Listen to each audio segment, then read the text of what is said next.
A kid pointed at the judge and said, "You're the killer." Seconds later, she walked out.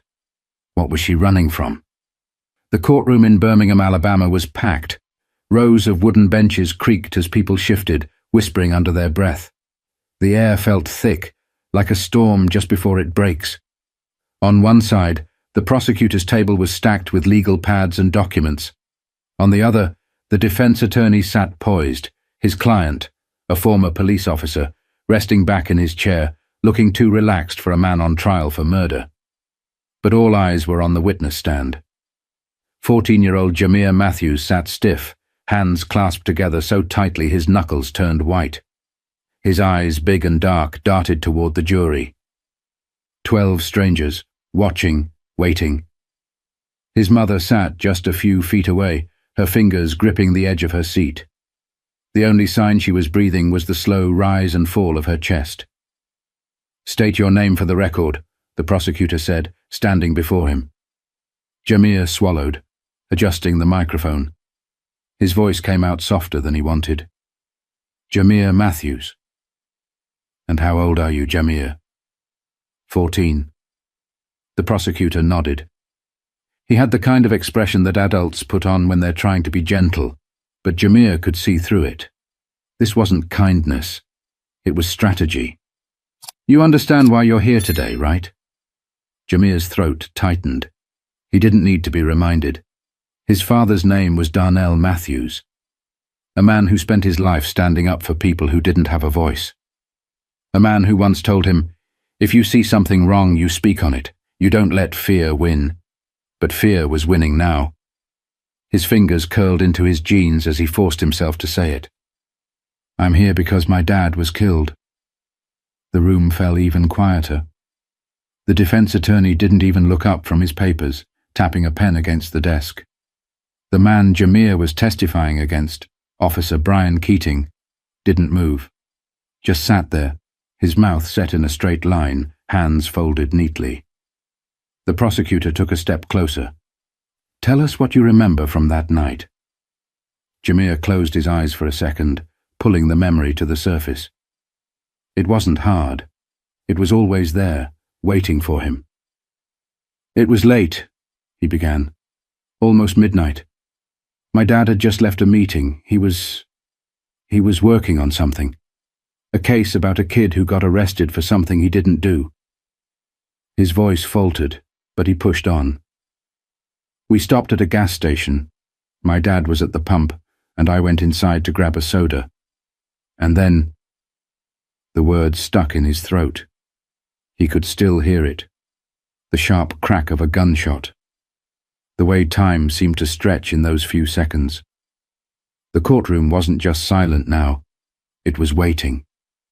Jamir cleared his throat. "I heard the shot, and I ran outside.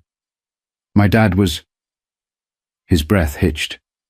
On the ground, there was blood, and the man standing over him had a gun. The prosecutor nodded, giving him space to continue. "Do you see that man in the courtroom today?" Jamir's eyes snapped to the defense table. Officer Keating met his gaze. Not a flicker of emotion. "Yeah." His voice was steady now. "It's him." A murmur rippled through the courtroom. The judge lifted a hand, silencing it. The prosecutor took a step forward. "Officer Keating claims your father threatened him, that he feared for his life. Did you see anything that would suggest your father was violent?" Jamir's jaw clenched. "No, my dad wasn't like that." The prosecutor nodded. "Then tell us, did he have a weapon?" Jamir's fingers dug into his knee. His heart pounded so loud he could hear it. "No, he didn't have anything." The prosecutor turned to the jury, letting those words sink in. But the defense attorney suddenly shifted, adjusting his tie, his voice smooth as he interjected. "Objection, Your Honor," he said. "The witness was inside the store at the time of the shooting. He can't possibly say for certain what happened before he ran out." The judge, Judge Evelyn Carter, barely blinked. She turned toward the prosecutor. "Sustain. Rephrase the question." Jamir's stomach twisted. The judge's face was unreadable. She wasn't looking at him, just at her notes. But something about her felt wrong, like she already knew the ending to this story. But Jamir wasn't done talking yet. Jamir's grip on the armrest tightened, his heart hammering against his ribs. The judge's voice was even, almost too calm, as she addressed the prosecutor. "You may continue," she said, flipping a page in her notes like this was any other trial, like his father's life was just another case file. The prosecutor cleared his throat, refocusing. "Jamir, when you ran outside after hearing the gunshot, did you see your father do anything aggressive?" Jamir shook his head. "No." "Did you hear him say anything?" He hesitated, trying to remember. The gas station lights had cast long shadows across the pavement, making everything feel warped and unreal. But his father's voice. He could still hear it, faint but clear. "Yeah," Jamir said. He said, "Please." Silence. The word sat in the air, heavy. The prosecutor leaned forward. "Just please." Jamir nodded. "That's all I heard.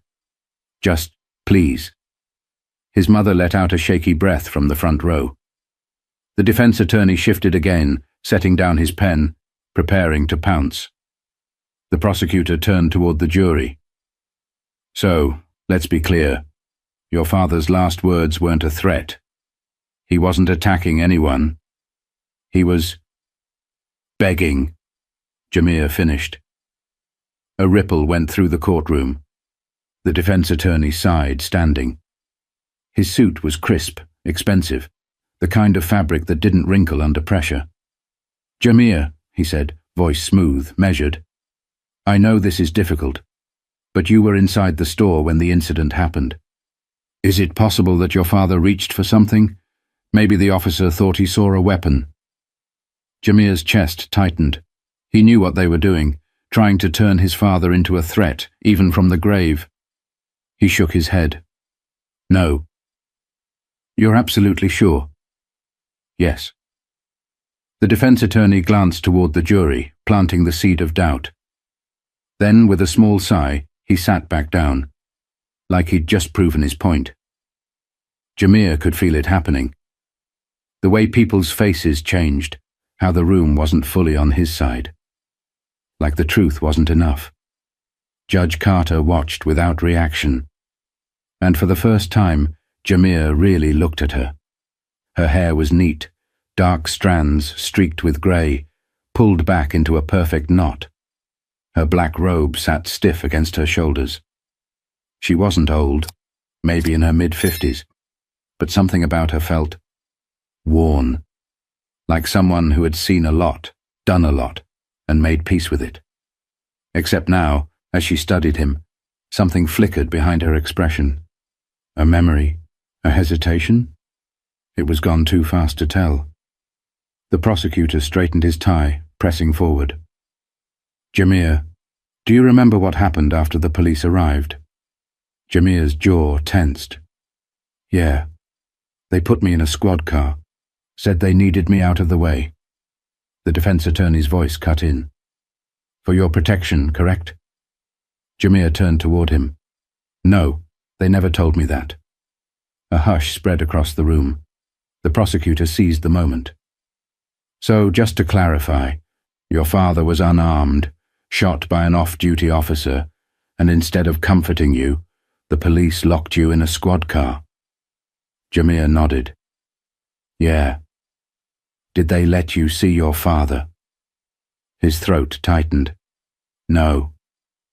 His mother closed her eyes, gripping her hands in her lap. The prosecutor turned toward the jury, but Jamir's focus was on the judge. And that's when it happened. A flicker. So quick, so faint. But he saw it. The way her fingers clenched just slightly.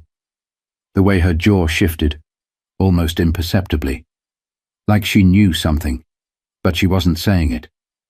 And that's when it hit him. This wasn't just about one bad cop. Something bigger was buried here. But Jamir wasn't ready to let it stay buried. Jamia's pulse pounded in his ears. His eyes flickered between Judge Carter and Officer Keating. There was something here.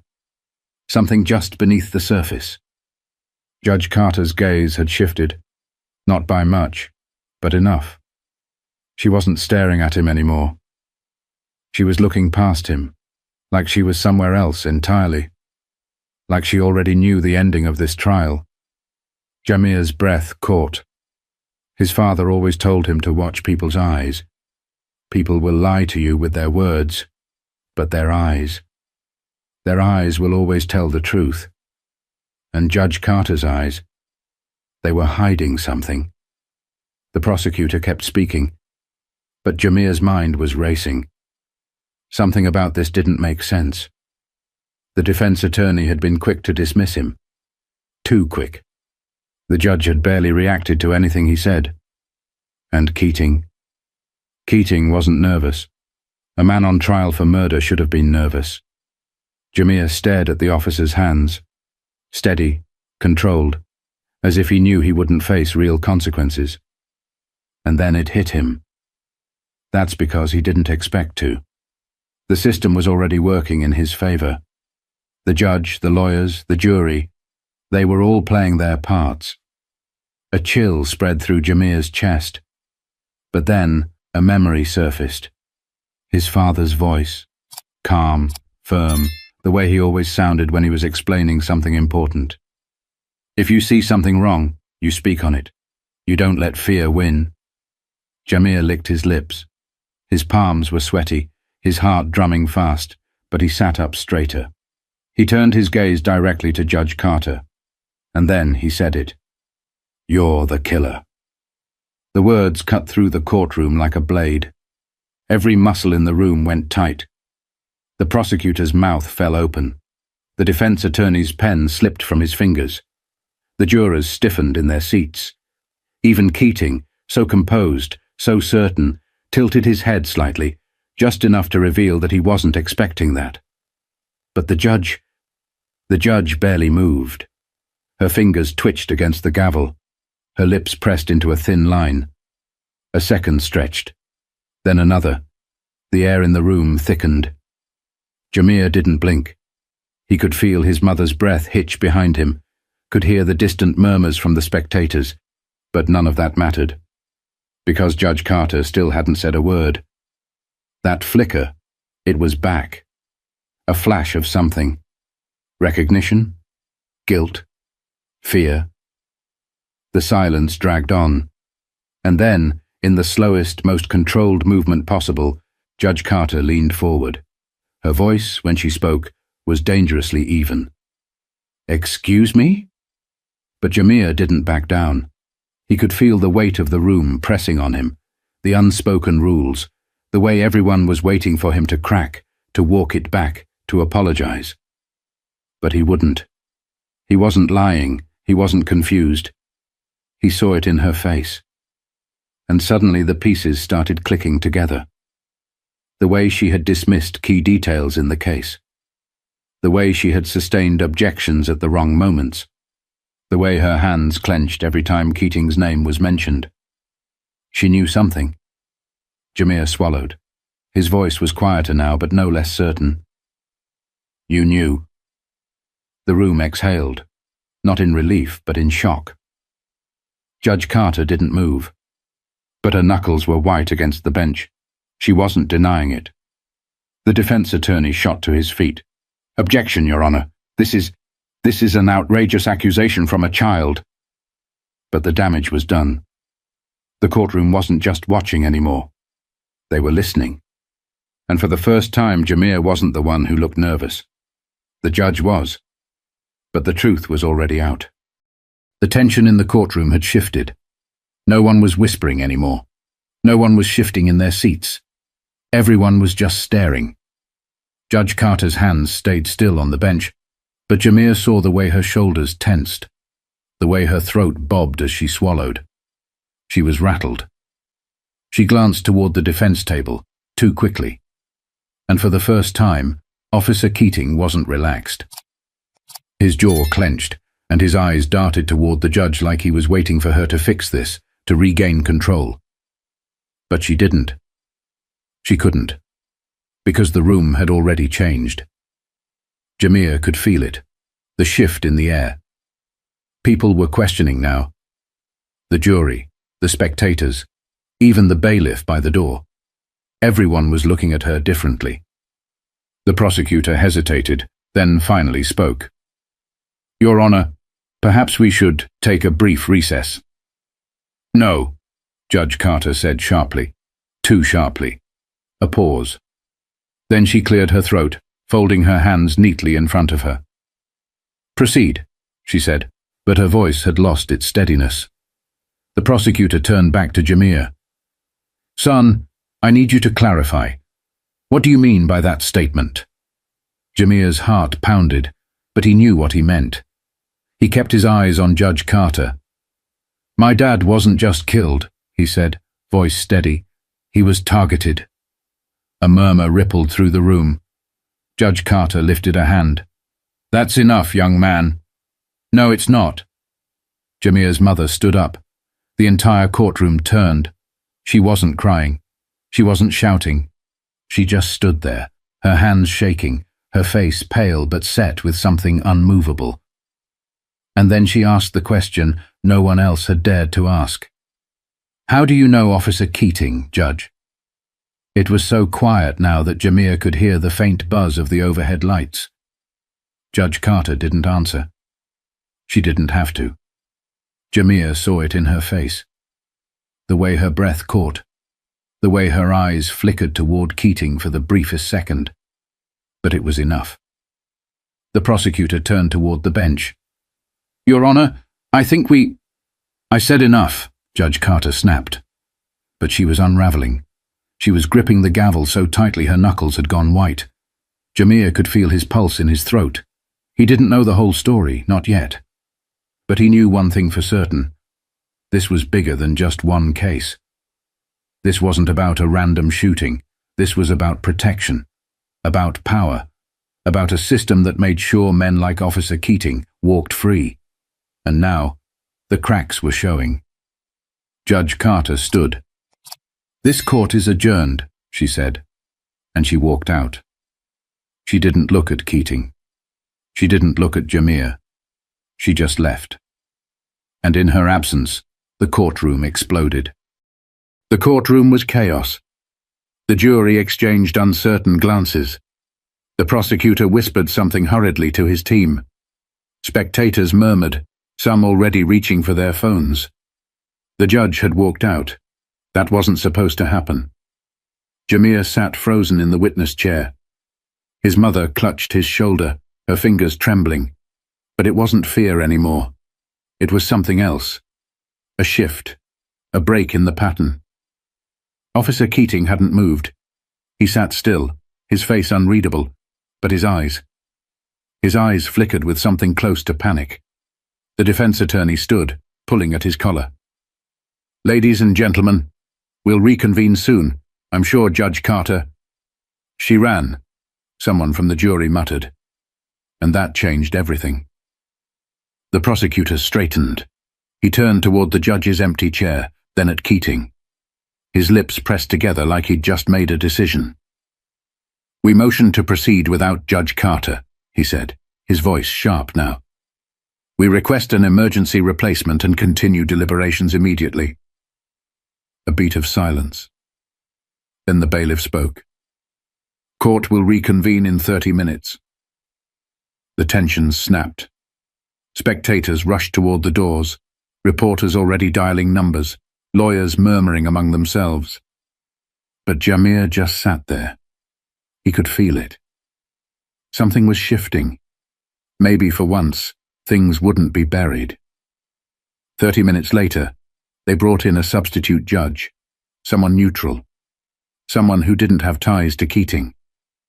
The jury deliberated for hours. Jamia sat beside his mother, staring at the wall, waiting. He didn't pray. He wasn't sure who would be listening. But he thought of his father, of the way he always believed in justice, even when it failed him. And then, finally, the jury returned. 12 people took their seats. Some looked tired, some looked angry. The foreperson stood. The room held its breath. We, the jury, find the defendant. A pause, then, guilty. The courtroom erupted. Keating's face finally changed. His hands gripped the edge of the table, his lips parting like he couldn't believe it. The defense attorney closed his eyes, exhaling sharply. Jameer's mother sank into her seat, covering her mouth. For the first time in a long time, she looked lighter. The prosecutor nodded, satisfied. The bailiff approached Keating, motioning for him to stand. A conviction, a real one. But Jameer wasn't celebrating. Not yet. He turned toward the door. Judge Carter was gone. And something told him. This wasn't over. 1 week later, the story exploded across the news.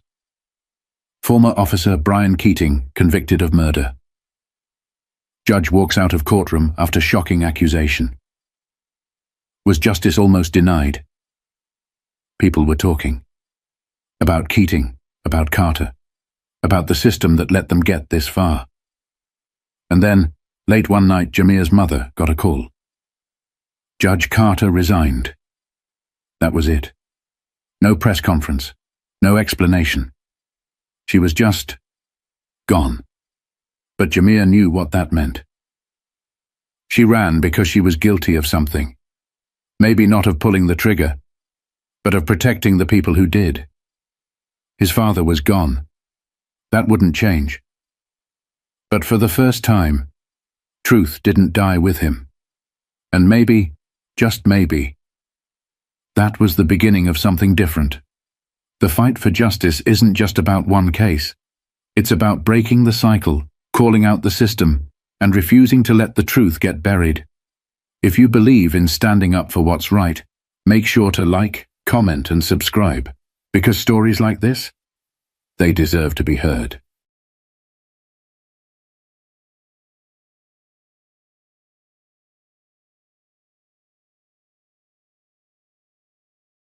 The city streets buzzed faintly as Nina Howard walked briskly, her son Malik's small hand clasped tightly in hers. Cleveland's morning chill nipped at her fingertips, but she barely noticed it, her mind consumed with the weight of the day ahead. The courthouse stood tall and foreboding at the end of the block, its stone columns a reminder of just how small she felt against a system that never seemed to bend. Her other hand clutched a folder, a tattered symbol of her efforts to stay afloat. Inside were documents she'd collected over months, hospital bills she couldn't pay, letters threatening legal action, and the summons that had landed her here. A $3,000 medical bill for a routine emergency room visit had grown into something monstrous, and now Nina was standing at the edge of a financial cliff. "Mom, where are we going?" Malik's voice broke through her thoughts. His wide brown eyes searched hers with innocent curiosity. Nina forced a smile. "To talk to someone who might help us." At 6 years old, Malik was too young to understand the full picture, but old enough to sense when things were tough. Nina wished she could shield him from all of it. The late nights spent crying in silence, the impossible choices between rent and groceries. But life didn't give her that luxury. When they reached the courthouse steps, Nina hesitated for a moment. The weight of responsibility pressed hard on her shoulders, and she exhaled slowly before guiding Malik inside. The building was colder than she'd imagined, its sterile walls devoid of warmth. They passed a security checkpoint, where Malik stared curiously at the metal detector as if it were a toy. Nina smiled faintly at his fascination, but the smile faded quickly as they entered the main hallway. Rows of benches were filled with people waiting for their names to be called, their expressions ranging from frustration to despair. She found an empty seat near the back, pulled Malik onto her lap, and adjusted the folder on her knees. "Mom, I'm hungry," Malik whispered, his voice barely audible over the murmurs of the crowd. Nina's chest tightened. "I know, sweetheart. I promise we'll eat after this." Malik nodded quietly, resting his head against her chest. His presence was her anchor, a reminder of why she fought so hard, even when it felt like the odds were impossible. Case 209, Howard versus Central Health Network. Nina's stomach dropped. She stood quickly, guiding Malik by the hand as they made their way to the front of the room. The judge's bench loomed above them, where Judge Raymond Carter sat with an air of authority. His reputation as a by-the-book adjudicator wasn't comforting, but Nina hoped her words would at least earn his understanding. "Ms. Howard," the court clerk announced, "please step forward." With a deep breath, Nina stepped into the center of the room. Malik stayed close, his hand clutching hers tightly. The murmurs in the courtroom faded, leaving only the heavy sound of the judge's gavel. Nina stood still, her heart pounding so loudly she wondered if the room could hear it. Malik pressed closer to her side, his small hand a lifeline. Judge Carter glanced at the file in front of him, his sharp features unreadable. The courtroom was silent, save for the faint shuffling of papers and a cough from the back row.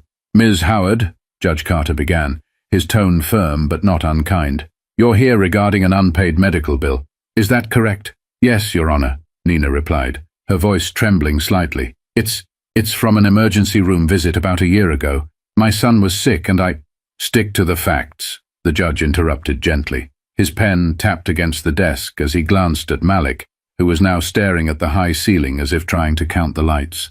Nina swallowed hard. "The bill was $3,000, and I've been making small payments, but I couldn't keep up. I lost my job for a few months and, well, it's been hard." Judge Carter nodded, his expression neutral. He leaned back in his chair, tapping the papers in front of him into a neat pile. Before he could speak again, a small voice broke through the room. "Mommy," Malik whispered loudly, his voice clear in the stillness. "I'm really hungry." The words hung in the air like a pin dropping in a cathedral.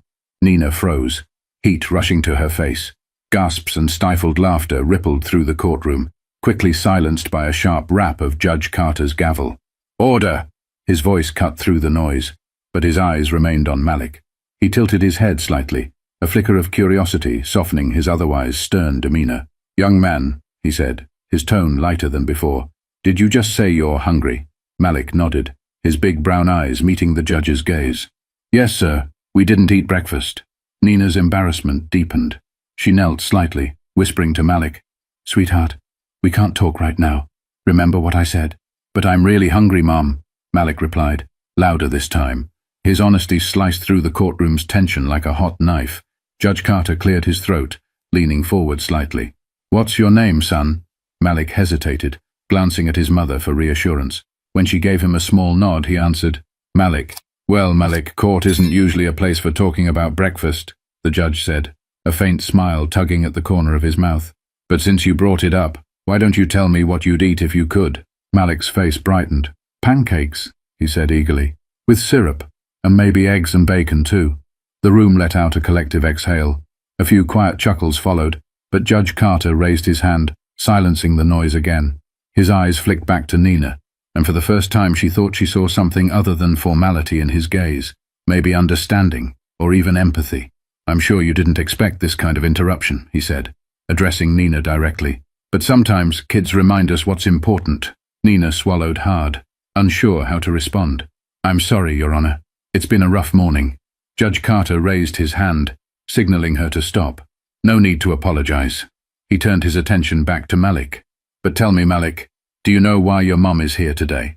Malik shook his head, his curls bouncing slightly. "No, sir. She just said we had to come here before we could eat." Judge Carter leaned back in his chair, steepling his fingers as he studied the pair before him. His face softened, though his voice remained firm. "All right, Miss Howard," he said. "Let's take a closer look at your situation." Judge Carter flipped through the papers in front of him, the rustling sound filling the quiet courtroom. Nina stood tense, her pulse pounding in her ears. Malik, oblivious to the weight of the moment, shuffled on his feet, his small fingers tracing the edge of her coat. "Ms. Howard," the judge began, glancing up briefly, "you mentioned earlier that you've been making partial payments on this debt. Can you explain why you stopped?" Nina's voice wavered as she replied, I had to choose between paying this and keeping the lights on at home, Your Honor. Then Malik got sick again, and there just wasn't enough left." Judge Carter's brow furrowed as he processed her response. His eyes lingered on Malik, who was now watching him with innocent curiosity. For a moment, it seemed like the weight of the law was giving way to something more human. "Malik," Judge Carter said gently, breaking the formal tone, "what does your mum do for work?" Malik's face lit up at being directly addressed. "She works at a bakery." She makes cakes and pies and bread, and sometimes cookies, he said with enthusiasm. But she works a lot, so we don't get to eat them. The room softened with quiet murmurs. Nina's cheeks flushed, but this time it wasn't from embarrassment. Malik's words, pure and unfiltered, painted a picture she had worked hard to hide. Judge Carter leaned forward, resting his elbows on the bench. Malik, does your mum ever have time to play with you? Malik hesitated, his gaze flickering to Nina before he spoke. Not a lot, he said, his voice quieter now. She's always tired when she gets home. Nina's throat tightened. The truth hurt more when spoken aloud, especially by her son. She wanted to explain, to defend herself, but no words came. Judge Carter's expression shifted. The rigid formality that had defined him began to crack, replaced by something almost compassionate. Ms. Howard, how long have you been working at the bakery? 3 years, Your Honor, Nina answered. I took on a second job a year ago, waiting tables at night. And still, you've struggled to make ends meet, he asked, though the question felt rhetorical. Nina nodded, her voice catching as she replied, Yes, sir.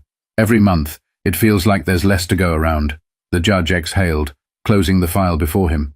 He looked at Malik, who was now tugging at the sleeve of his mother's coat.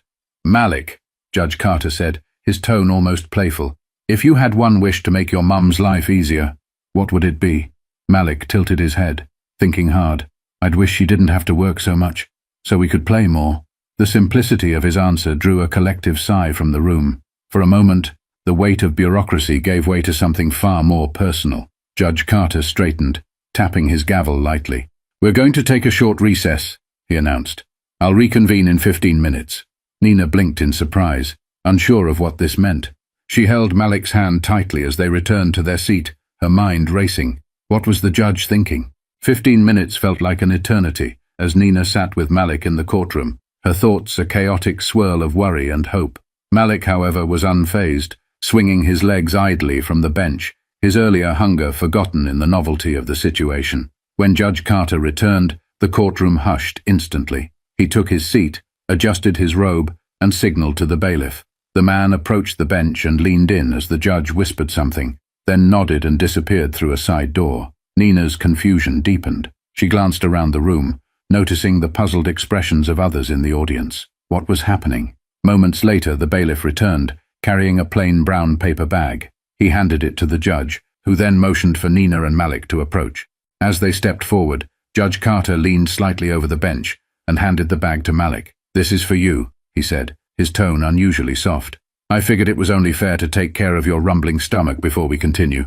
Malik's eyes widened as he accepted the bag, peeking inside to find a neatly packed sandwich, an apple, and a small juice box. His face lit up with a smile so pure it seemed to warm the entire courtroom. Thank you, sir, Malik exclaimed, clutching the bag like it was a treasure. The judge chuckled softly, the corners of his mouth lifting in a rare smile. You're welcome, young man. Now, have a seat with your mom while we sort this out.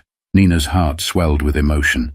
It wasn't just the food. It was the humanity behind the gesture. For the first time in what felt like forever, someone had seen them, not as a case number or a burden, but as people. Malik eagerly returned to their seat, nibbling on the sandwich as the judge resumed his focus on the case. The atmosphere in the room had shifted. What had felt cold and clinical was now warm, almost hopeful. Judge Carter cleared his throat. Ms. Howard, I've reviewed the details of your case thoroughly during the recess. You've been making every effort to stay afloat despite challenging circumstances, and I believe that deserves recognition. Nina's breath caught in her throat. Was he about to grant her leniency? However, the judge continued, I'd like to hear more about what led to this debt in the first place. Can you walk me through what happened? Nina hesitated, unsure how much to share, but as she glanced at Malik, his innocent joy evident as he ate, she realized this might be her only chance to tell her story fully. It was about a year ago, Your Honor, she began, her voice steady despite her nerves. Malik had a fever that wouldn't go down. I didn't have insurance, but I couldn't take any risks. I brought him to the ER, and they ran a lot of tests. Everything came back fine, thank God, but the bill... She paused, her voice breaking slightly. It was more than I could handle. The judge listened intently, his eyes never leaving hers. And you've been paying what you can ever since? Yes, sir, Nina said. Every month I send what little I can afford. It's not much, but I'm trying.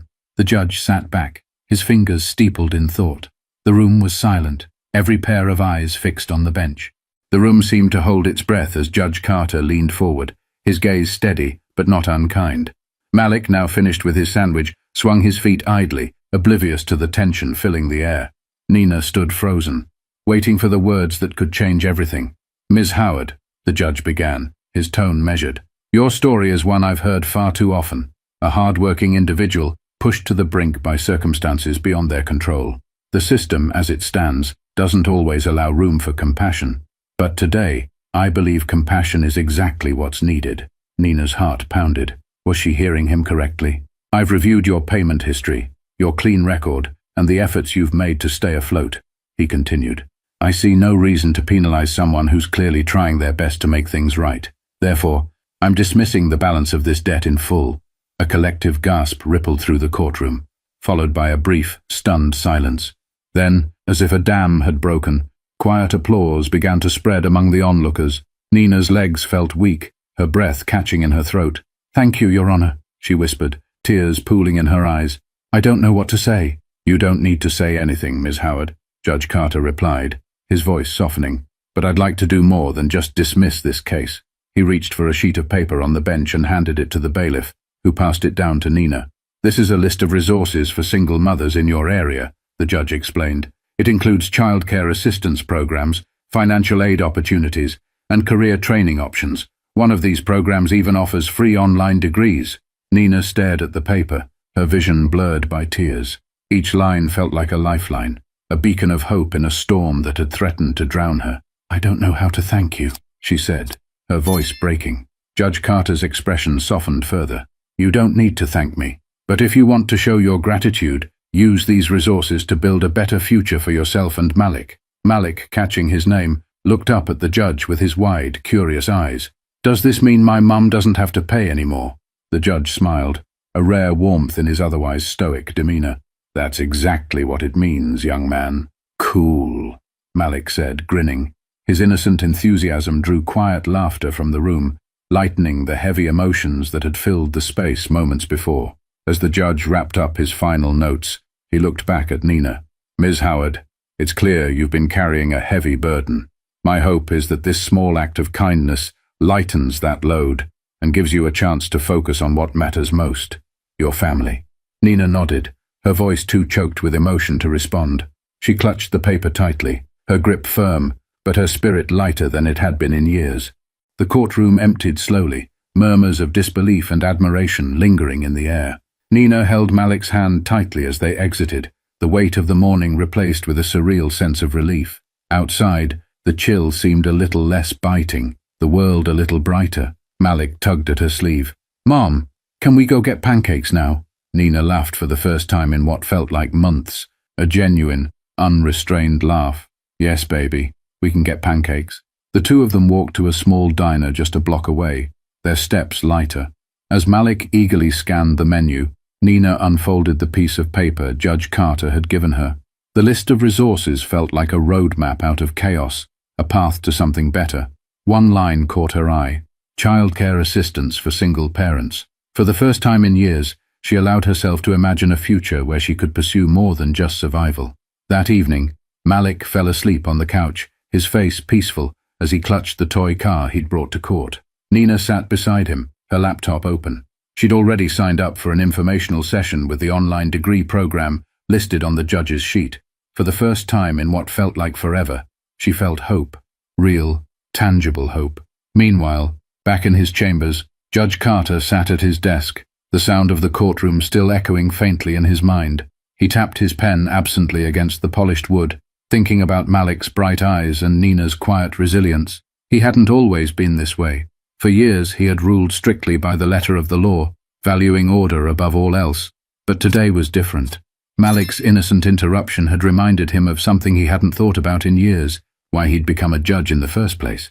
It wasn't to enforce the law mechanically, but to ensure fairness and justice, especially for those the system often overlooked.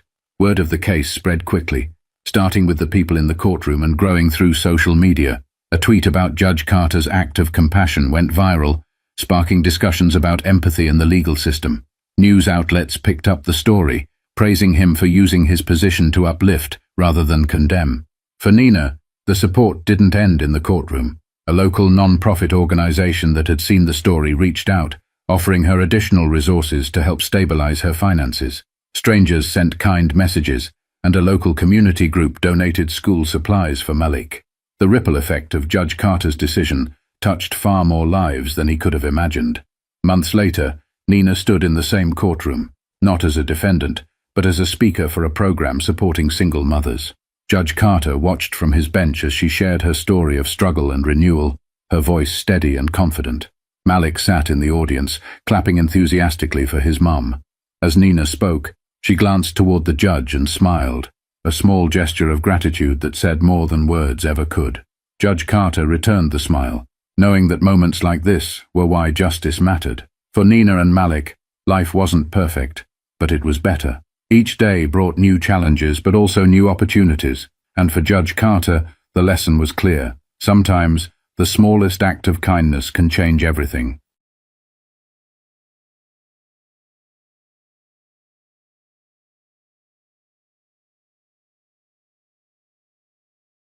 When three bullies cornered Kareem behind the gym, they expected fear, but within seconds, one was on the ground, and the others learned what it meant to mess with the wrong kid. People barely noticed when Kareem Tolliver stepped through the front doors of Millstone High in Lansing, Michigan. No big welcome, no whispers of curiosity. Just another transfer student halfway through the semester. His backpack was worn, his hoodie faded, and he walked with that careful kind of quiet, like someone who'd learned to read the room before ever speaking in it. It was a cold Monday. Snow slush still lined the sidewalk, and the morning bell rang sharp through the halls. Kareem paused at his locker, eyes scanning the names and faces rushing past. He wasn't scared. He just knew the routine. Find your classes, don't make waves, keep to yourself. Inside the first period math class, a few students glanced over when he walked in. A girl in the corner whispered something behind her hand. The teacher smiled, motioned toward an empty desk near the back, and moved on. No introduction, no curiosity, just silence. Kareem didn't mind. He'd learned silence wasn't always bad. In Detroit, where he came from, it often meant safety. He didn't wear flashy clothes, didn't show off on purpose. His uncle called it moving invisible, something you learned in certain neighborhoods where attention could get you jumped or worse. But Millstone High wasn't Detroit. It was polished. The kids wore name-brand everything. Their haircuts looked like appointments. Their laughs were loud and confident, and they moved like they owned the floor. No one outright said anything to Kareem, but he saw the way some looked at his shoes, how a kid in gym class glanced at his second-hand hoodie like it had stains on it. He ate lunch alone on the third day, at a table near the back of the cafeteria. Tray of spaghetti, banana, and a chocolate milk. Simple. Quiet. He chewed slow, watching. Listening. That's when he heard the laugh. "Yo, what is that? You bring that from home or something?" Kareem looked up. A tall white boy in a varsity jacket stood a few feet away, smirking. That was Brock Simmons, football co-captain, star tight end, and self-declared king of the junior class. He had two other guys flanking him, both grinning like they were in on a private joke. Kareem didn't respond. "Man's eating like it's the Great Depression," Brock added, loud enough for the nearby tables to hear. Laughter. Not all joined in, but enough did. Kareem kept eating, eyes down. He didn't want trouble. Not now. One of Brock's friends, a short kid with a crew cut, leaned over. "You hear me, man? You deaf or just slow?" Kareem looked at him, just for a second. Then he blinked, grabbed his milk, and stood up. "I'm done." He walked away. No insults, no scene. Just left the tray and moved toward the hallway. It didn't stop there. Later that afternoon, someone shoved his books off the desk in science class. No one claimed it. The teacher didn't notice. Then, after school, someone wrote "charity case" in dry erase marker across his locker. It wiped off easy, but it left a mark. Kareem went home quiet that night, took the 112 bus to the edge of town where his uncle's gym sat behind a tire shop. Inside, the smell of sweat and leather hit his nose before the bell even chimed above the door. Uncle Reggie looked up from wrapping someone's hands. "You all right?" "Yeah," Kareem muttered. "Just school." Reggie didn't press. He nodded once, then gestured to the mats. "Let it out, that's what they're for." Kareem didn't say a word, just changed, stepped on the mat, and hit the pads like they'd said something personal. Hooks, counters, pivots. Clean, fast, focused. He didn't need to brag about what he could do, he just needed to remember who taught him to never let anger lead. But one small act in the cafeteria sets off a chain Kareem never meant to pull. The cafeteria moment should have been nothing. A dumb joke, a quick jab, one of those things people forget by next period. But for Brock Simmons, it wasn't about the joke. It was about the reaction. Or the lack of one. Kareem hadn't looked scared. He hadn't flinched. He just left. And that made Brock itch. By Friday, Kareem's name was bouncing around the locker rooms. "The new kid's got an attitude," someone said. "Doesn't talk, just stares." They said it like it was a crime. In gym class, Kareem got paired with Brock for basketball drills. The coach barked out pairings, and the boys lined up. Kareem didn't blink when Brock tossed the ball at his chest a little too hard. "Come on, Tolliver, show me what you got." Kareem bounced the ball once. Twice. "We just passing, right?" "Yeah, just passing." Brock faked a casual stance, but when Kareem passed it back, he snapped the ball like a pitcher to Brock's chest. Dead on. It echoed. Brock blinked. The other boys snickered. "Dang," someone muttered. Brock gave a tight smile. "All right, cool." That was the moment he decided he didn't like Kareem. After that, it got pettier. Snide remarks in the hallway. Gum stuck in Kareem's locker. One time someone tripped him near the vending machines. Kareem never responded, never snitched. He just kept moving. But silence in a place like Millstone, that was gasoline. And Brock had a lighter. Lunchtime became a stage. Brock would throw loud jokes Kareem's way from across the room. "You from Detroit, right? You bring your bulletproof vest or leave it at home?" The table laughed. Some kids looked uncomfortable, but no one said anything. Kareem stared at his sandwich.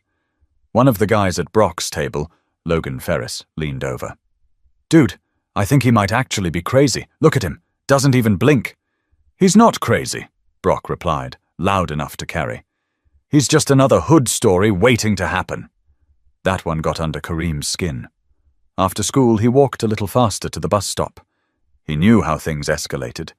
He'd seen it, been around it.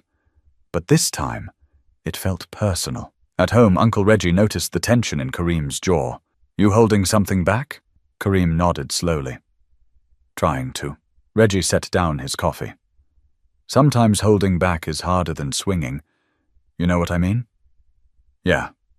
You're not there to teach anyone a lesson. You're there to graduate. To build something." "I know."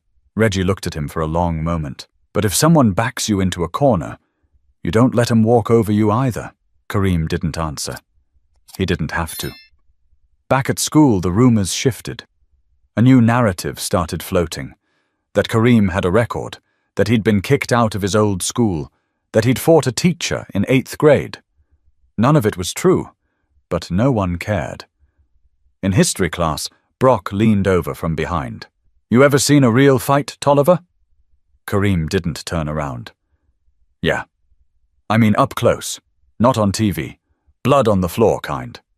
Kareem finally glanced over his shoulder. "You don't want that kind." Brock smirked. "Is that a threat?" "It's a warning."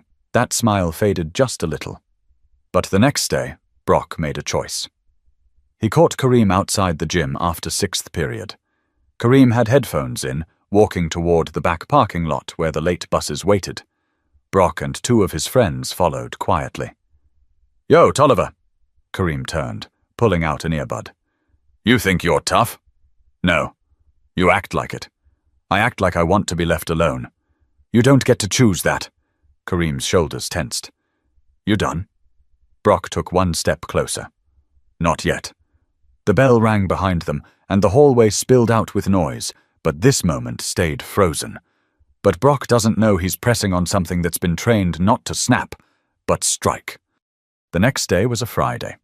Cold wind cut across the Millstone parking lot as students rushed to their buses or rides. Kareem stayed behind, helping Mr. Patel, the custodian, with stacking some old desks near the side exit. He wasn't trying to impress anyone, he just didn't want to be in the crowd. But Brock had planned it that way.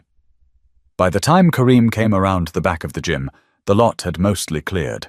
Just a few cars, no teachers in sight. Brock stood near the dumpsters with Logan and Ty. All three had that fake casual posture, hands in pockets like they were just hanging out, waiting. Kareem spotted them and kept walking.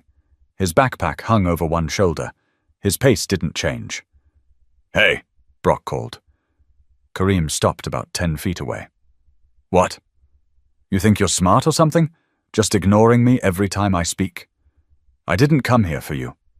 Brock took a step closer. "You didn't come here at all? You got dropped here." Kareem narrowed his eyes. "What do you want?" Logan circled to the side. Slow. Ty leaned back, chewing gum like he wasn't in the middle of something wrong. "I want to know what makes you so special," Brock said. "You act like you're better than everyone, sitting by yourself, staring at people. I'm just minding my business."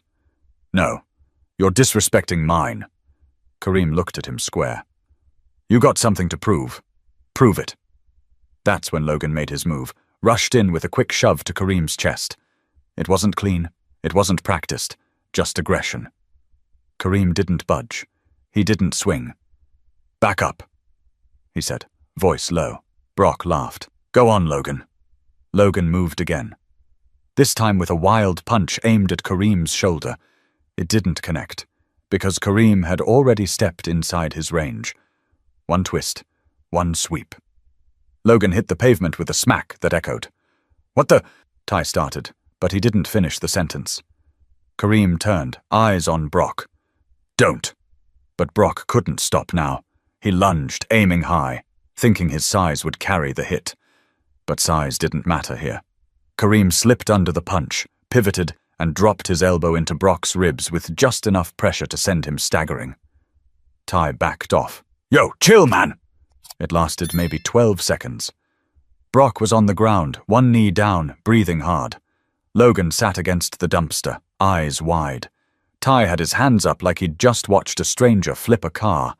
Kareem didn't gloat. He didn't taunt. He just stood there. That's when Mr. Langford, the assistant principal, rounded the corner. "What's going on here?" Brock scrambled to his feet. "He jumped us." Kareem looked at him. "You serious?" "I didn't do nothing, man. He's crazy." Mr. Langford glanced at Kareem, then at the others. He didn't see blood. No black eyes, just tension. And fear. But not the kind he expected. Kareem's hands were still, his breath steady. He looked more composed than any of them. "Come with me," Langford said. They walked to the office in silence. No one said a word. In the waiting room, Kareem sat across from Brock. Logan had already called his dad. Ty said nothing at all. Brock kept muttering under his breath. "He's dead. He's done." Kareem didn't even look his way. Inside the principal's office, Mr. Langford stared at Kareem long and hard. "Want to tell me what happened?" Kareem did. Calm, straightforward, no lies, no sugarcoating. Langford listened, then he leaned back and said, "You're lucky no one's bleeding." Kareem didn't respond. "You know we have a zero-tolerance policy, right?" "I didn't start it," Langford sighed. "Doesn't matter who starts it. What matters is who finishes it." Kareem stared at the desk. "Then maybe you should talk to the ones who never tried to stop it." Langford blinked. For a moment, just a breath, he didn't know what to say. But when the dust settles and a teacher shows up, Kareem's not walking away a hero. By Monday, everyone at Millstone High knew. The fight had exploded into whispers and sideways glances. Kareem couldn't walk down a hallway without someone stepping aside. Not out of respect, out of wariness. He wasn't the quiet new kid anymore.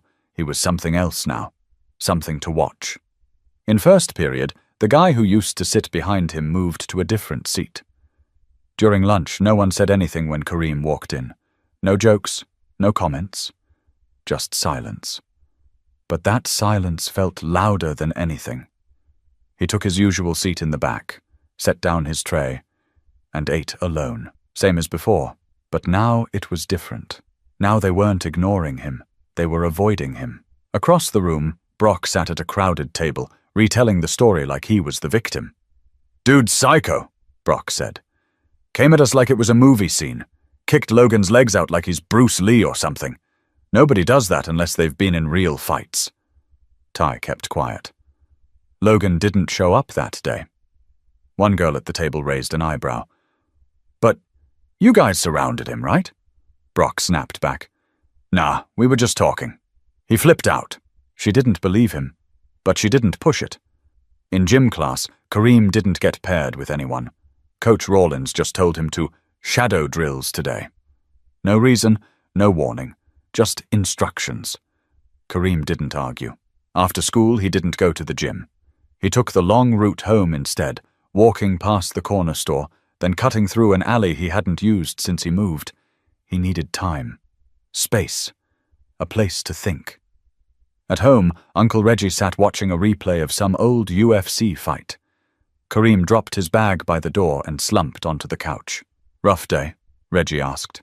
"People act different now. You thought they'd be grateful." "No, I just didn't think they'd look at me like I'm dangerous." Reggie turned off the TV. "Listen, when you defend yourself and win, people see strength. And strength scares the weak, especially the loud ones." Kareem stared at the floor. "I didn't even go hard. I held back. I know you did. But they don't care. Because you exposed something in that boy, and he ain't ready to live with it. What do I do now?" "You keep your head. You remember why you're there." Kareem didn't answer. Because deep down, part of him wished he had gone harder. At school, things only got stranger. A couple teachers gave him those long, thoughtful looks. One guidance counselor even called him in for a check-in. "I just want to make sure you're adjusting," she said. "I know transferring mid-year can be hard." Kareem nodded. She smiled too tightly. "Do you ever feel angry?" He stared at her. "Why?" "No reason, just checking." He got up and walked out before she could finish her next sentence. That night, a post showed up on social media, a blurry photo of the fight behind the gym. The caption said, "He thinks he's in a movie. Scared yet?" It was posted from Brock's burner account. The comments were mixed. "Yo, he dropped Logan like a sack of bricks." "Don't mess with that dude." "Nah, something's wrong with him. Why was he even here if he's gonna act like that?" Kareem read through every word, not once, not twice, but enough to feel something tighten in his chest. He wasn't ashamed of what he did, but now the story was no longer his. The next morning, he walked into school and saw 2 security officers standing by the main entrance. They weren't always there. In homeroom, the principal's voice crackled over the loudspeaker. "All students involved in last week's altercation are currently under review. A formal hearing will be held this Thursday." Kareem didn't react. He just stared straight ahead. A hearing. Now they were making it official. But the storm isn't over. Not until Brock tries to rewrite the story. Brock Simmons wasn't used to losing. Not on the field, not in class, and definitely not in front of a crowd. That fight behind the gym bruised more than his ribs. It bruised his image. And for a guy like Brock, that was worse than any hit.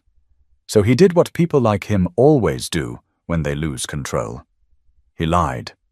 It started with whispers to teachers, casual comments about feeling unsafe around Kareem. Then came the rumors.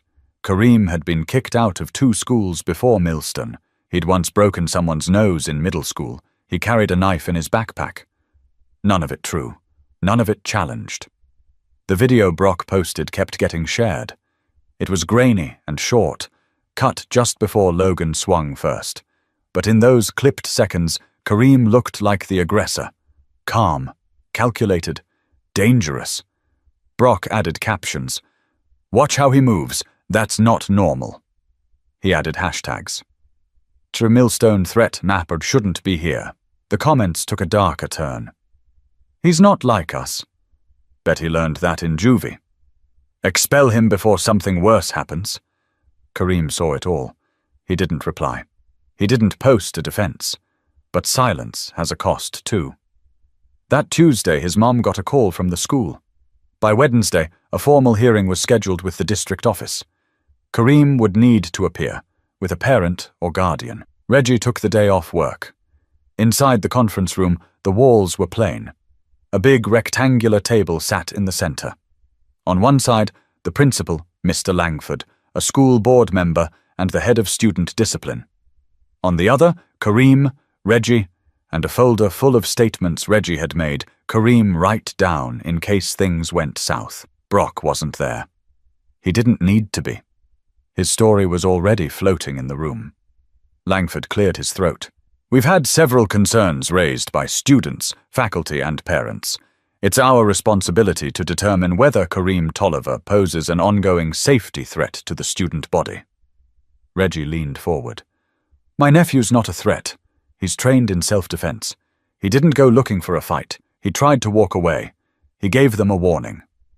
The board member glanced over his glasses. Is it true he has combat training? Reggie didn't flinch. Yes, but training don't mean violence. It means control. It means knowing how to not hurt someone. One of the assistant principals spoke up. There's a video circulating. We don't see what starts the altercation, but... Of course you don't. Reggie interrupted. Because it's edited. They went quiet. Kareem finally spoke. They came after me. I didn't swing first. I didn't even want to be there. And yet, the board member said, tapping the folder in front of him, we have reports of you being involved in an act of physical aggression. So what should I have done? Kareem asked, calm but firm.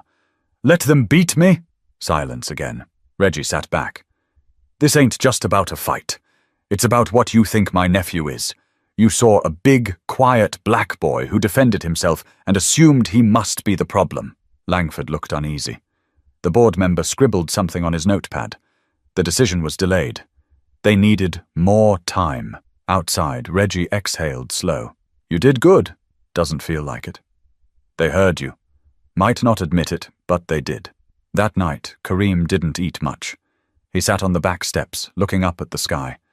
Everything felt upside down. He did the right thing. And somehow, he was still the one under fire. He wondered if there was even a right way to be. But the real turning point comes from someone Kareem least expects. Thursday morning was stiff with tension. The hearing decision hadn't come down yet, but everyone at Millstone walked like it already had. Kareem could feel it the moment he stepped inside. He wasn't a student anymore. He was a subject, a rumor in sneakers. He moved through the hallway like fog, present but untouched. Some students stared. Some whispered. Others just looked away. By lunch, the usual table in the back felt colder than normal. Kareem picked at his food. He was halfway through his apple when someone slid into the seat across from him. A white girl with short auburn hair and big glasses. Quiet. Kareem recognized her from a couple classes. Always had a sketch pad. Always kept to herself. Her name was Delaney Foster. She didn't say hello. She leaned in and whispered, I saw everything. Kareem blinked. What? Behind the gym, I was there. I didn't mean to be. I was sketching the dumpsters for a project. I stayed quiet because I didn't want to get dragged into it, but this hearing's not right. Kareem stared. Why are you telling me this now? Because if they expel you over Brock's lie, I'm just as guilty for not speaking up. Kareem paused, unsure if he should even believe her. You're not just messing with me. No, she said, eyes firm. I already told the assistant principal. I'll be at the follow-up hearing. That night, when Reggie came home from work, Kareem told him everything. She's going to testify? Yeah. You trust her? I don't know, but she sounded serious. Reggie nodded. Sometimes the right people stay quiet until the cost of silence gets too high. Friday's follow-up hearing felt different. Delaney sat at the far end of the table, hands in her lap, voice shaking slightly. But her words were clear. They cornered him. 3 on 1. Logan threw the first punch. Kareem just defended himself. He told them to back off more than once. I saw it all. The room shifted. Even Langford stopped scribbling his notes. "And you didn't say anything until now?" the board member asked. Delaney shook her head. "I was scared. But that's not a good excuse." Her voice cracked just slightly at the end. They dismissed the room after 15 more minutes of discussion. Kareem and Reggie stepped out into the parking lot together, the winter wind sharp against their jackets. "She didn't have to do that," Kareem said. "No," Reggie replied, "but she did." The official decision came by email the next morning. Kareem Tolliver is not subject to disciplinary action. The school acknowledges evidence showing he acted in self-defense. Reggie printed it and stuck it on the fridge. But even with the hearing closed, Kareem knew things weren't just fixed. At school the following week, things were quieter. No snide remarks, no shoves. Brock didn't speak to him. He didn't even look his way. Logan returned, kept his head down. Ty switched lunch tables entirely. One afternoon, as Kareem was putting his books in his locker, Delaney walked past. She didn't say anything, just raised a hand, a small wave, and kept walking. He smiled, just a little. Not everything needed words, but the air had changed, not just around Kareem, but around the school. He noticed 2 freshmen standing up for a kid getting mocked outside the gym. He saw a teacher actually step in when a student made a slick comment in class. Little shifts, nothing huge, but they were there. But even after justice, Kareem is left with something heavier than bruises. The last bell of the semester rang, and just like that, the halls flooded with noise again. Backpacks slung over shoulders, lockers slammed shut, and plans for winter break echoed off the walls. But for Kareem Tolliver, none of it felt normal. He stood by his locker longer than usual, letting the wave of bodies pass him by. There was no more hearing, no threats, no whispers. But peace. That was a different story. He'd survived the storm, but surviving doesn't always mean healing. Ms. Curtis, his English teacher, caught him as he was leaving. "Hey, Kareem, hold up a sec." He turned. "Yeah?" "We're having a student-led assembly tomorrow. One of the speakers dropped out, and a few of us thought maybe you'd consider saying something." He froze. "Like, speak? In front of the whole school?" She smiled gently. "Only if you want to. I just think people need to hear from you. Not the version that's been passed around. You." Kareem didn't answer, just nodded once and walked off. That night, he sat on the floor of his room with a notepad in front of him. Blank, pen in hand. He stared at the page for nearly an hour. Then he wrote one line. "I didn't ask to be here, but I'm not going anywhere either." The next morning, the auditorium was packed. Lights low. Students restless. Teachers lined the back wall, arms folded. Kareem waited backstage until they called his name. He walked slowly to the mic. No paper, no script, just his voice. "I've been called a lot of things since I got here. Quiet, weird, dangerous. Some of y'all probably still don't know what to make of me." Some nervous laughs from the crowd. "I didn't come here to fight anybody. I came here to finish high school. I wanted what everyone else wants. To get through my day without drama." He looked around. The silence was heavy, but listening. "I'm not going to stand up here and say I'm perfect. I've made mistakes, I've gotten mad, I've been hurt. But if the only story you know about me is the one someone else told, then you never knew me at all." The gym was still. "I'm not from here. I'm from a city where keeping your head down is how you stay alive, where you learn early when to speak and when not to. And here, I've had to learn that sometimes silence just makes people talk louder." He paused, then nodded toward the teachers. "I'm grateful for the ones who listened, and the ones who didn't. I'm still here. You couldn't scare me away." Somewhere near the middle rows, Delaney sat watching. She didn't move, just listened, face still. Kareem looked up once more. "I guess what I'm trying to say is, don't be so quick to label people. You don't know what they've been through, what they've had to carry. And maybe next time, instead of laughing, pushing, or posting something fake, maybe try asking. He stepped back. The mic clicked as it silenced.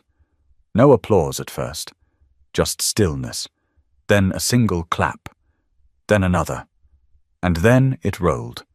Not wild or dramatic, just real. That day, something cracked open in Millstone High. Not everyone changed, but a few did, and sometimes that's enough to start something new. Later that afternoon, as Kareem walked through the courtyard, a younger kid stopped him. "You really trained to fight?" Kareem shrugged.